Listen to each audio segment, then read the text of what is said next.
Pamela Anderson përdorte këtë, çfarë është kjo, do thoni ju? Pamela përdorte shumë gjëra. Kjo është një pamje që nuk harrohet, paktën brezi ynë e brezi shumë para nesh, në sensin edhe mos thjesht ekspert e di çfarë është ajo. Natyrisht kur bëhet fjalë për një mjet shpëtimi siç është ky, e kanë dhe mbajnë me vete gjithkohon ata që janë roje bregdetare. Ne i themi me gjuhën e italianos Baywatch-ët.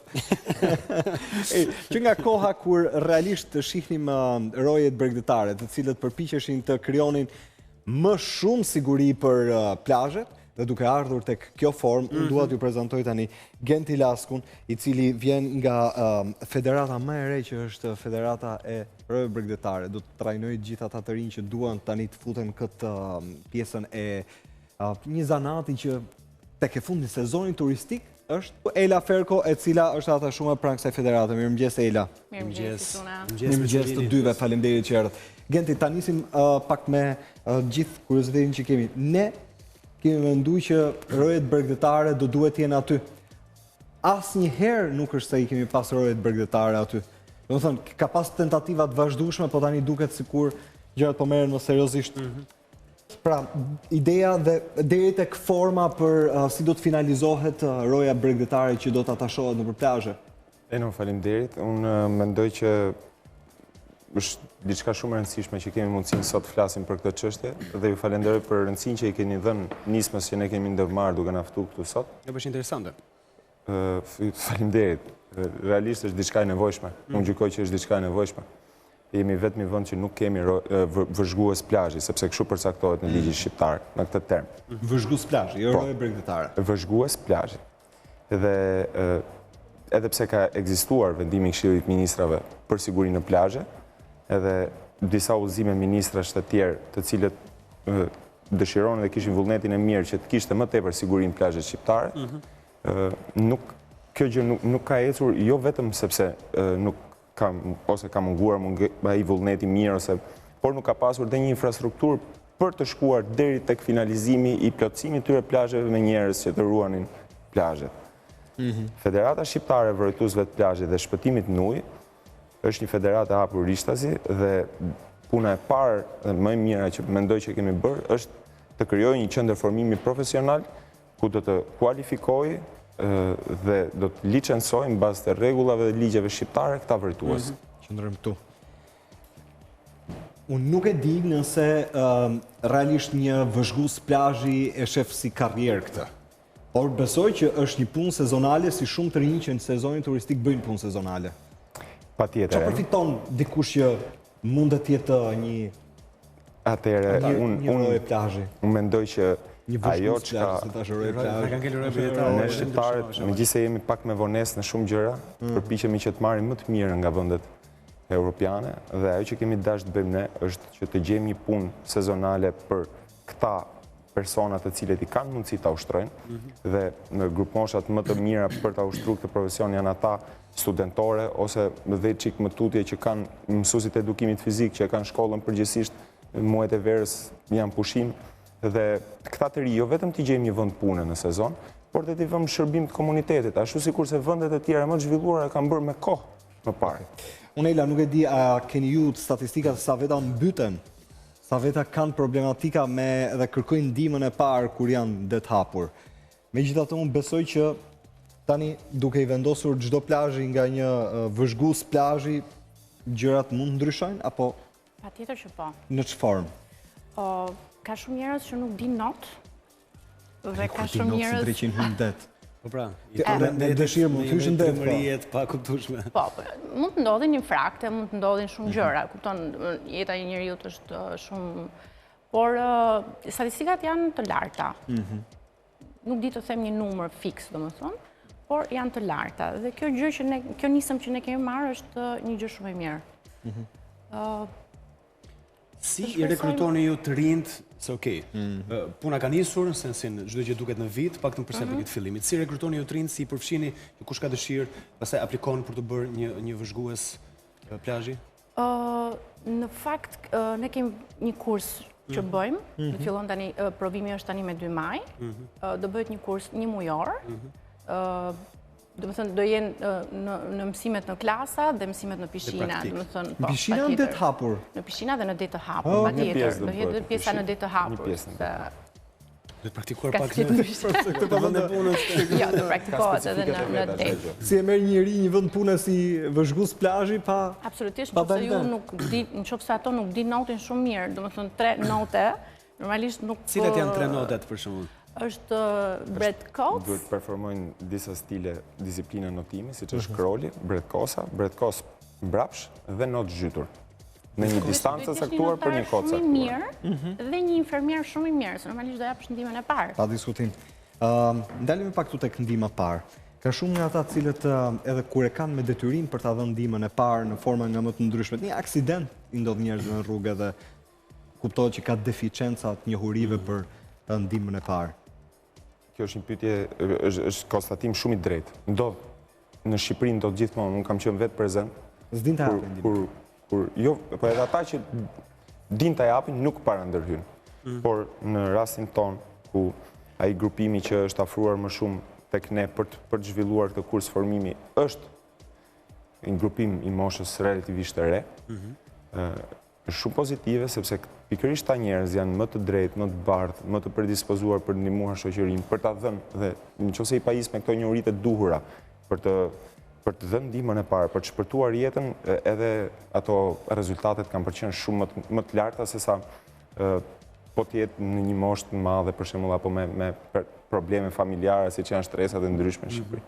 Meqense presupozoj që do performosh, le të themi, thonë za, duke bërë not, kërkohet edhe një lloj përgatitje fizike që duhet jetë paraprake në këtë sens. Po mendoj, duhet kemi gjithë muskuj që të aplikojmë dhe po të jemi potencialisht kandidat për të bërë vërtues, vëzhgues plazhi. Unë mendoj që... Më s'ka lidhje me notin shumë. Jo, kriteret, po ta marrim, kriteret formale të pranimit janë që ti jesh nga 18 deri në 55 vjeç. 55 vjeç. Të dish disiplinat e notimit që biseduam më parë, pra krol, bregdekos shpinë dhe not zhytur. Të kesh një raport mjekësor që je i aftë për aktivitete sportive. Dhe të japësh testimin mbi këto disiplina. Noti është çështje edhe teknike, jo vetëm force. Dhe ka shumë detaja, mund t'ju them diçka që mësohet atje. Unë jam i sekretariatit dhe jam sekretari i përgjithshëm dhe organizoj, por edhe unë intrigohem dhe tërhiqem nga gjërat e bukura që ka kursi. Një gjë që mësova për shembull është që në rast se dikush është duke u mbytur, ti nuk shkon që ta kapësh me forcë që ta shpëtosh, sepse ai normalisht është i rrezikshëm dhe ekziston dhe shpreha jonë po i mbyturit të mbyt. Sa duhet ato. Është në panik, Dhe një nga gjërat që mësojnë instruktorët më të mirë, ndërkombëtarë të tjerë që në atë moment ai ka frikë nga uji. Thjesht lage. Thjesht lage në fytyrë dhe ai do të lëshojë në moment. Ti do zhytesh, do t'i dalësh nga pase dhe do ta tërhiqesh apo derisa ai të rikuperohet. Interesante. Mirë, tani, njepni një ide, do të eci me Valin nga Durrësi, nëse e kemi, e vendosim tani dhe pastaj isli nëse... Okej, shkoj me Valin nga Durrësi. Mirëmëngjes Vali. Mirëmëngjes. Kolegja jonë në Durrës, Vali Qyrfyci. Vali, jemi duke diskutuar që mund t'i shtohen në këtë sezon turistik të gjitha atyre bizneseve cilat e marrin plazhin, sepse ka një vendim tani që do duhet, pa diskutim, do duhet që ta kenë nga një vëzhgues plazhi, për të mos pasur problematika për mbytjen e njerëzve. Unë nuk e di sa është aplikuar më përpara në Durrës, a e kanë pasur si iniciativë vetë ata të cilët marrin administrim plazhet, apo për thënë të vërtetën as e kanë vënë ujin zjarr fare dhe statistika kanë treguar që jo vetëm Durrës, po edhe në qytete të tjera, shifrat mbyturve nuk ka qenë e vogël, s'ka qenë për t'u injoruar.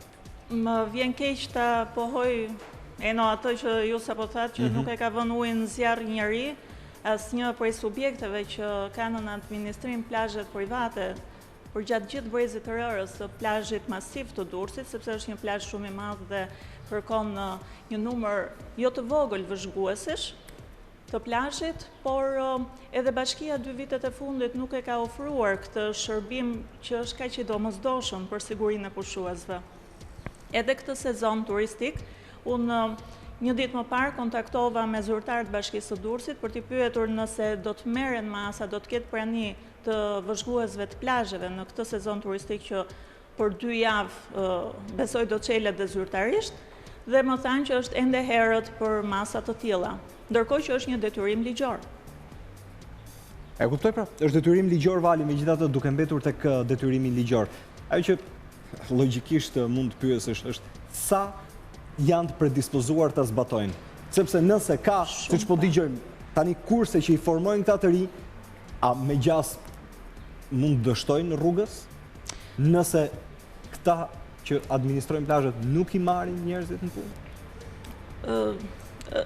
Kam frikë se do t'jetë një sezon me perspektiv të vakët edhe në këtë drejtim edhe këtë vit, por në rast se strukturat ligjzbatuese do të kërkojnë që subjektet t'i zbatojnë këto detyrime, atëherë mund të bëhet diçka, por edhe viti elektoral mund të ndikojë. A thua? Pasi të ketë një ulje të numrit të pushuesve. Ndoshta uljet numrit pushuesve jo, por të masave, për një turizëm më cilësor, për një plazh më të mirë, kam frikë se do të ndikojë, pasi të gjithë janë të fokusuar te politika, te fushata elektorale dhe kalojnë në plan të dytë shërbime të tilla. Pra, ti thua Vali që mund të ketë më pak kontrolle dhe duke pasur më pak kontrolle, pastaj gjithsecili e ka dorën edhe subjektet abuzojnë sepse është kosto. Mbajtja e një vëzhguesi plazhi është kosto, ndërkohë që vëzhguesit e plazheve duhet të kenë atë shpirtin e sakrificës, jo thjesht përgatitjen fizike, pasi është vënë re edhe kur ka pasur që nuk e kanë shumë predispozitën kur mbaron ai orari zyrtar, largohen, ndërkohë që plazhi është ende i mbushur me pushues. Mirë Vali, unë të falenderoj, të uroj ditë mbar. Faleminderit. Situata që dëgjuat nga Durrësi është pikërisht kjo. Me gjas mundet edhe ndikuar nga gjithë rrethanat të mos ketë një vëmendje nëse edhe me gjithë detyrimin që është, a mundet që ata që marrin plazhet në administrim ta vendosin një vëzhgues plazhi për të mos pasur numër të njerëzve të mbytur këtë sezon veror? Megjithatë, Isli tani është me të rinj, cilët duan që të bëhen vëzhgues plazhi, ose siç e tham që nisje, të jenë Baywatch-ët të ardhshëm. Jepi Isli për ty. Realisht, ata që do t'jenë Baywatch-ët të ardhshëm, siç mund ta shprehim në një gjuhë të kuptueshme për gjithë ata që më na ndjekin, harrojeni heronj si David Hasselhoff, Pamela Anderson apo shumë tjerë që mos më mbajnë mend. Këta mund të jenë heronjtë e rinj, le të themi fytyrat e heronjve të ardhshëm, sepse janë të rinj cilët kanë dëshirë të hyjnë kësaj pune, në sensin të bëhen vëzhgues plazhi profesionistë. Mirëmëngjes, mirë se vini. Kemi Aurelin, Denisën edhe Kleinin. Mirë se vini në Wake Up. Mirëmëngjes. Unë doja të thoja që përveç se një punë, kjo është një nisë shumë e mirë, edhe më ka pëlqyer më shumë, ka intriguar përveç faktin sepse ka të bëjë me detin. Detin pëlqen edhe dua ta nisem më shumë për veten time. Edhe Baywatcher nuk është vetëm një jetë njeriu, deti është shumë i madh dhe mund ke shumë mundësi domethënë. Është interesante, meqense ju kemi të treve këtu, ju pyesesh, lind kjo dëshirë për shkak të një pasioni që vetë një vëzhgues plazhi ka për detin, si themi janë njerëz që zakonisht janë rritur në det apo nuk ka lidhje. Vjen një kohë, vjen një moshë, bitë 18 që duhet jetë siç që kërkon ligji që thua pse mos të bëjmë dhe unë pjesë e kësaj nisme, pse mos të jem dhe unë pjesë e atyre që nesër pas nesër ndihmojnë edhe ndihmojnë jetët që mund ndodhen në rrezik. Jo, më mendoj që është një thirrje për të gjithë kjo. Duhet në Shqipëri duhet është nisur, po është pak vonë, por kjo është një thirrje për gjithë, që Baywatcher ndihmon dhe shpëton një jetë. Okej, por për ty ka nisur ka nisur si intrigë, nga pasioni për detin. Kjo është kjo Presim pak Denisin, e kaloj mikrofonin. Denisa, si ka ndodhur për ty? Përshëndetje. Në fakt unë këtë proces e shoh më shumë dhe do doja të bëja një ndërgjegjësim për gjithë të rinjt. E shohim që shumë herë të rinj kalojnë orë të tëra në kafe, në xhiro e të tjerë. Duke bërë këtë punë, nuk mund ta themi që ta shohin si karrierë të tyre, por mund t'i bëjnë më funksionale orët e tyre të ditës, duke ardhur në ndihmë të personave që me të vërtet kanë nevojë për ta. Domethënë më shumë e shoh si pjesë ndërgjegjësuese për të rinj, edhe personalisht nuk e shoh si karrierë. Po mirë, nuk e sheh si karrierë, po një pjesë të orëve, sidomos gjatë sezonit veror, do të zë. A e ke llogaritur se si gjithmonë pasi të japësh provimin, pasi të kalosh provimin. E ke llogaritur se si do të ndikojë në jetën tënde të përditshme, në sensin sa orë do i dedikohesh? E kam menduar dhe këtë pjesë. Se karrierë nuk është. Hobi deri diku nuk mund ta quajmë për dikë Po, dikë jo, mund ta quajmë edhe një hobi. Mund ta quajmë edhe një hobi, edhe personalisht më pëlqen ky shpirti social për të ardhur në ndihmë personave që me të vërtet kanë nevojë. Edhe pse jo, domethënë ne jemi ata të rinj që me të vërtet i bëjmë orët tona më cilësore, më funksionale duke i shfrytzuar në këtë mënyrë. Domethënë edhe me të vërtet unë e shoh si thirrje për të rinj. Nëse nuk e shohin si karrierë, atëherë ta shohin edhe tek pjesa që informacioni që ne marrim për çfarë trajnohemi, mundet na vinë në funksion, domethënë për të ndihmuar rrethin ton shoqëror, edhe nëse nuk e ushtrojmë si profesion më tej. Edhe pse ti mund mos kesh atë uniformën tënde, gjithsesi pasi kalon testin dhe nëse je përgatitur, gjithsesi je një vëzhguese plazhi për këto. Patjetër, domethënë kjo është shana më e mirë. Jeni pak të sikletosur e themi, se për shembull më duken shumë vështira këto 3 stilet e notit që përmendëm pak më parë. Genti na i shpjegoi. Besoj se keni pak siklet, do e kaloni provimin apo jo? Është siklet. Domethënë si çdo provim edhe ky është një siklet për ne. Por kemi një dëshirë shumë të madhe, për aq sa kemi aplikuar dhe po e ndjekim këtë rrugë, edhe besojmë se do e kalojmë me sukses, kemi një mbështetje shumë të madhe nga instruktorët dhe besojmë se do e kalojmë shumë mirë. Edhe më falë diçka tjetër, nuk do doja që të shihej më si tabu, që femrat duhet të jenë më të pakta në numër e të tjerë. Kjo tabu besoj në Shqipëri është thyer prej kohësh, si në sportet ndryshme, në profesione të tjera. Ndaj, domethënë do doja që ty të kemi të vetme këtu, po me aq sa di ti, me aq sa informacion ti ke. A ka shumë po, është një numër i konsiderueshëm vajzash, janë pjesë vëzhguese? Do duan të jenë pjesë. Edhe janë duke aplikuar. Mirë, pyes pak Aurelin. Aurel, si ka ndodhur për ty? Kur të lindi kjo dëshira për të qenë pjesë? Atëherë, thjesht isha një ditë duke parë në Facebook disa postime dhe shikoj që ishte bërë një njoftim për këtë punë plazhit. Duke qenë se pëlqej shumë pjesën e detit, si puna Kleinit, mendova të aplikoj. Kishte një numër aty, kontaktova numër dhe pyeta nëse kur janë kurset, datat e provimeve.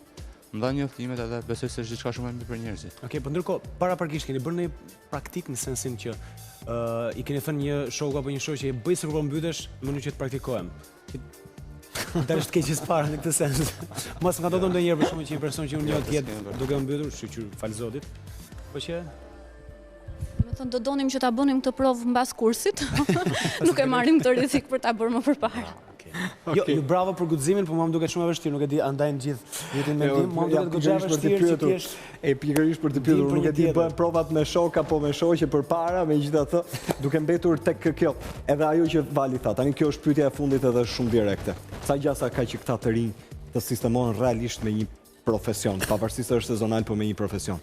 Ka pasur iniciativat më parshme, më lejo të them që janë gjysmë dështuara për të mos thënë fare funksionale. Kjo është gjëja më e mirë për të mbyllur, si më thënë, të gjitha të ciklin. Pra, ajo që duam të bëjmë ne, në fund fare, është që veç kualifikimit, trajnimit dhe kualifikimit dhe certifikimit të tyre të rive, të garantojmë për ta dhe një vend puna. Dhe në këtë drejtim ne kemi bërë një marrëveshje me Ministrinë e Zhvillimit Ekonomik, Turizmit dhe Sipërmarrjes, ashtu sikurse edhe me shumë inspektoriate të tjera që ashtu sikurse kontrollohen të gjithë parametrat e tjerë për të ushtruar biznes, së fundit kontrollohet dhe... Genti, ne të falenderojmë që ishte në program. Unë do mbytesha vetëm me këtë po të kishte. Më shumë do të mbysë sa do të mbyte. Të mbaj sitë. E mbani mund pa mailën me këtë ndorë. Tani ju do doni që duke parë vëzhguesen e plazhit t'i fusni ti të mbyt me kot, por nuk është kështu. Realisht, një vëzhgues plazhi vjen dhe ndihmon ata që vërtet janë në nevojë. Ne ju falenderojmë që ishit në program. Faleminderit Genti, faleminderit Ela. Falënderimi që jeni. Janë lajmet e radios që vijnë vetëm pas pak qëndrojmë me ne. Ky është programi i mëngjesit Wake Up, vazhdon. Flash në Top Albania Radio. Unë jam Doriana Lato, këto janë lajmet e orës 8. Ilir Meta do të jetë presidenti i ri i Shqipërisë. Për kreun e LSI-s janë mbledhur firmat dhe tashmë kandidatura e tij paraqitet sot në raundin e 4 të votimit në Kuvend. Partia Socialiste e Lëvizja Socialiste për Integrim gjetën dakordsim parimisht dhe tani pritet votimi formal. Mbrëm në emisionin Top Story, kryeministri Rama tha se Meta është presidenti pranueshëm edhe për Partinë Demokratike. Por Lulzim Basha deklaroi se nuk do ta njohë Ilir Metën si president konsensual. Sipas kreut të opozitës, për kandidaturën e tij nuk janë pyetur as qytetarët dhe as faktorët politik. Basha tha se ai kurrë nuk i ka dhënë mbështetje Ilir Metës si individ, por qëndrimeve të LSI-s të mbajtura në momente të caktuara. Presidenti i Maqedonisë mbledh sot ryezën e partive për të zgjidhur krizën politike një ditë pas dhunës në parlament që pasoi zgjedhjen e Talat Xhaferit, kryeparlamentar. Gjorgje Ivanov ju bëri thirrje institucioneve të respektojnë kushtetutën dhe ligjet e të ulin tensionet. Sipas tij, situata zgjidhet vetëm me ruajtjen e karakterit unitar të shtetit.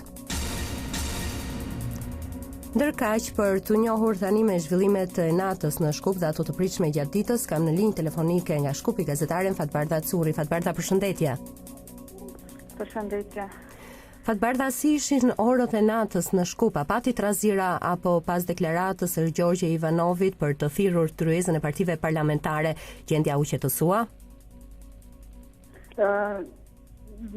Gjendja shqetësuar deri në orët e vona të pas mesnatës, diku rreth orës 1, kurse thirrjet e fundit të Gjorgje Ivanovit për takimin e tërët, sikur hasën në vesh të shodhur për shkak se deri në këtë moment ende nuk kemi reagim nga partit parlamentare momentare në Kuvendin e Maqedonisë, sa realisht ato do të marrin pjesë se do të përgjigjen pozitivisht thirrjeve të Ivanovit për të shkuar së në takim me ta. Ashtu siç jeni edhe ju të informoj Ivanove, qëllimi i këtij takimi është të shqyrton të gjitha opsionet më të mira dhe më të mundshme që i ngjajnë një shteti si Maqedonia për të zgjidhur situatën e cila eskaloi mbrëm. Mbrëmja e djeshme ka qenë e qetë përgjithsisht, me vërej shqetësim i madh i qytetarëve, kurse rrjetet sociale sikur u bombarduan nga informata. Më shqetësuese ka qenë fakti se deputetët kanë qenë të lënduar, kurse gazetarët deri në orët e vona kanë qenë të ngujuar në kuvend, derisa policia krijoi një rrugë kanale për të ndjerë ato dhe të cilët u dërguan në stacionin policor për të raportuar për ngjarjet dhe përjetimet që kanë pasur derisa kanë qenë të ngujuar në kuvend. Ajo çfarë mund të theksoj që pak para çastesh në dhe kontaktova ministrin e punëve të brendshme, më saktë ministrin e punëve të brendshme, zotëria Gimnuhio.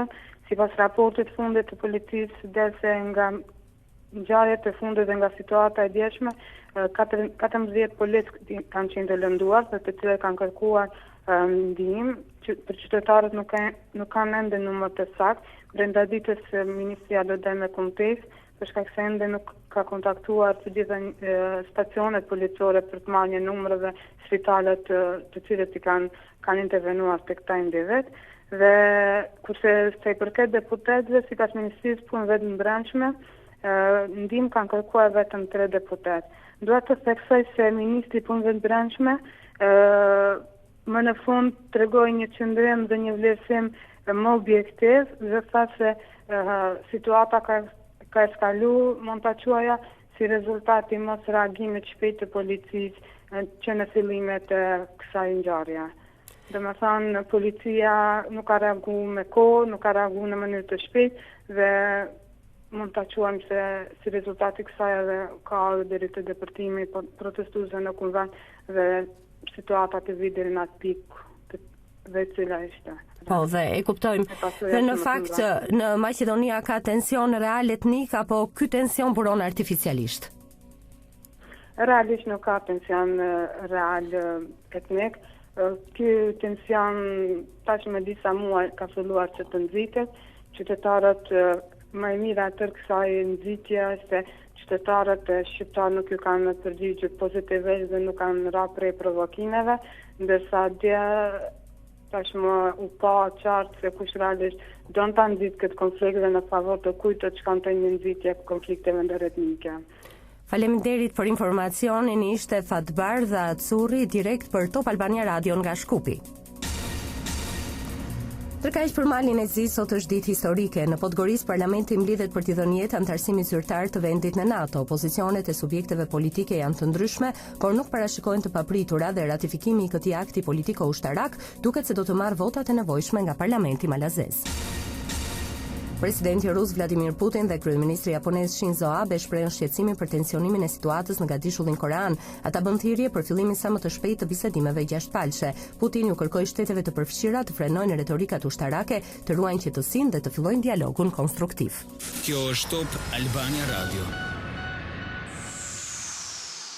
Lajmet në internet në adresën www.topalbaniaradio.com.